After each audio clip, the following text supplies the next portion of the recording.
Hello everyone, welcome to Mo's Kitchen. Today we're going to make spaghetti and meat sauce. Contrary to what a lot of people say, spaghetti does not go with meat sauce at all. But you know what? That's not true. You are the boss of your meat sauce. Anyways, let's get started. Okay, what you're going to do is chop an onion with a bit of salt till a bit brown. Then you're going to be stirring this for a long time on low heat. And how long do I mean? This could take up to 45 minutes. And no, I'm not kidding. You want to brown this on low.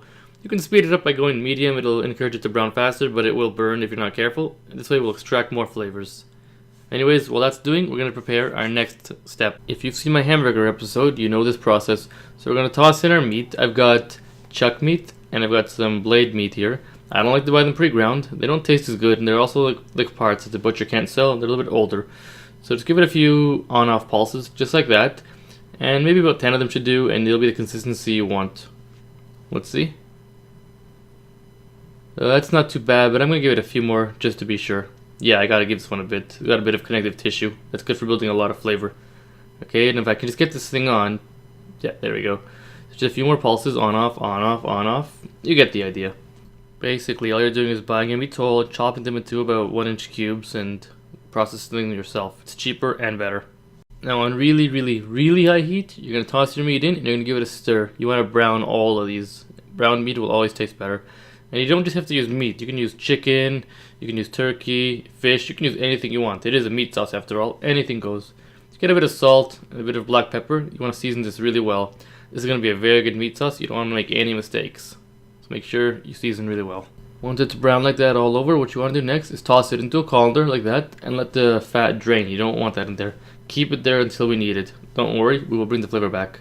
See, that's what you got out. Okay, if you're a fan of this program, you know what's going to come next. I've got some of my compound butter, which I'll post a link for below.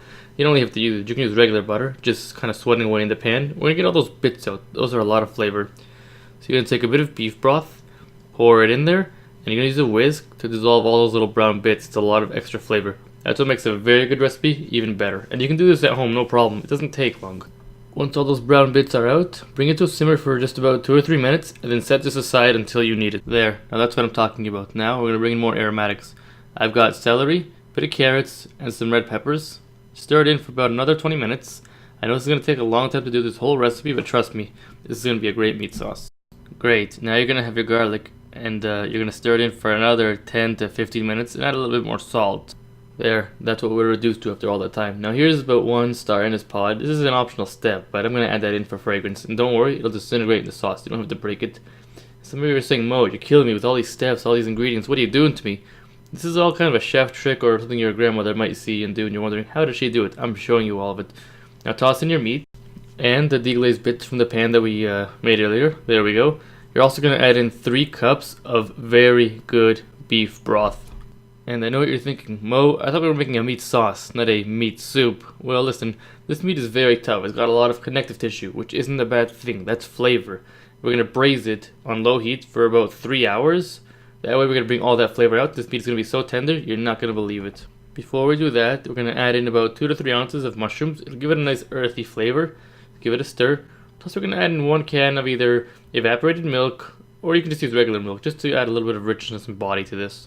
So just bring it to a boil or a slight simmer, add in about a handful or 2 of fresh basil and about a handful or 2 of parsley, give it a stir, then put it on the lowest setting and lid up and just let it go for 3 hours.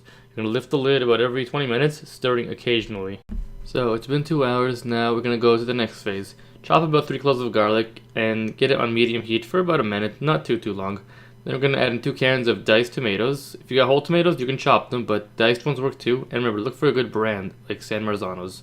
This is better done in a wide pan, but it's no biggie. So then you're going to add in some basil, some tarragon, some thyme and rosemary to go with this, plus some salt and pepper, of course. Now stir it. Now, you can use dry spices, so don't worry too much about always getting them fresh. So season well. Now, a lot of times tomatoes are bitter, so maybe add in a tablespoon or 2 of sugar. You'll have to taste to adjust. You want to reduce the liquid down to a syrup, so maybe cook it for 30 minutes or so, just to kind of get that going on medium heat. Now, you're going to be partially responsible for this part, so add in about 2 big handfuls of parsley, stir it in, and continue to reduce.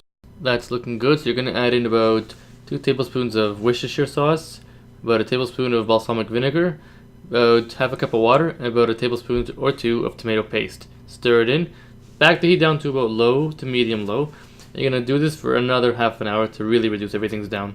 Now this is going to be a little bit different. You're going to add in about a cup of your cheese, just like that. Stir it in, and just continue reducing it on low for the half an hour time frame. There, that looks good. Taste to adjust if you need any more salt, pepper, or sugar. In this case, I didn't.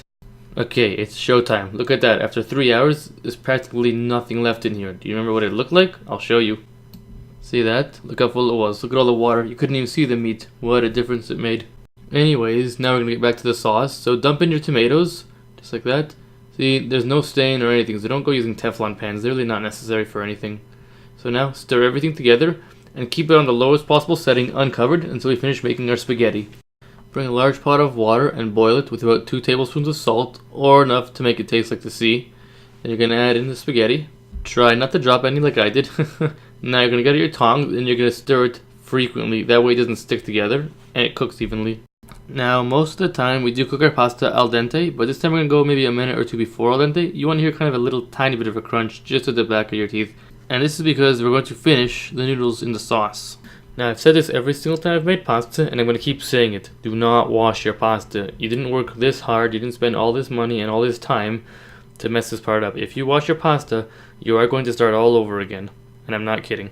Now get your tongs and just move the noodles around so they don't stick, because they do have a lot of starch right now and they can't stick. Once you've done that, you can add a little bit of salt and pepper to season it. But that part's a little bit optional in this meat sauce. Now we're finally ready to finish. Just dump all of your spaghetti in there. Okay, toss it. Toss it really good. And basically that's it. You're ready to serve. You could simmer it for a few minutes to, make the noodles even hotter, but that's really optional. And don't forget, guys, this meat sauce isn't just for pasta. It's for anything you want. Use it for hot dogs. Use it for nachos. Make a sandwich out of it. Dip some bread in this. There's just so many ways you can use this, guys. You can freeze it, maybe 6 months. This is a really great thing to make. Spend your time, spend your money doing it. Make other things out of it, not just pasta. Now it's the cheese. I'm using a mixture of cheeses throughout this whole video. Parmesan is nice. Asiago is nice. There's all kinds of cheese you can use, guys. Don't be afraid to try something new. You just might like it. Well, that's it. You may not make this thing every week, but if there's a special occasion dinner, set your prime rib roast aside and try the meat sauce. You'll enjoy it, I promise you. Hope you all enjoyed the video, guys. Give it a thumbs up. Post a comment. Visit my website, mos-kitchen.blogspot.ca. And as always, enjoy.